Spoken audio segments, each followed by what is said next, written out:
C'est un véritable séisme politique en Bolivie.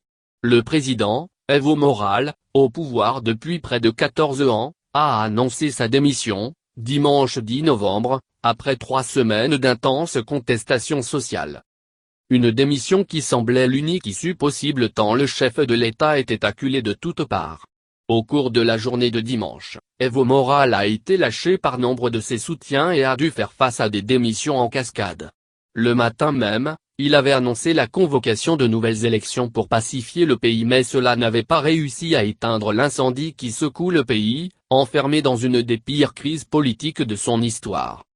Si ce put d'eau, l'eau Sacamo on l'a fait, on l'a sorti, ont scandé les opposants sortis en masse dans les rues des grandes villes pour fêter l'annonce de la nouvelle.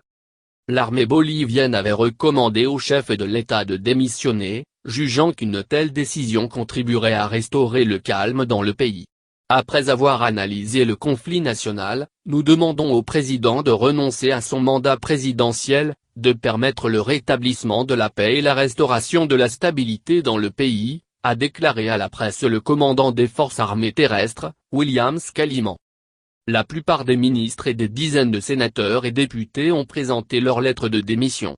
Le cours des événements va à l'encontre de mes principes personnels, ainsi que de mes valeurs spirituelles et démocratiques, et donc cela m'empêche de continuer à la tête du portefeuille d'État que je dirige, a écrit le ministre des Hydrocarbures, Luis Alberto Sanché, dans une lettre envoyée au président et publiée sur son compte Twitter, peu après l'annonce de démission du ministre des Mines.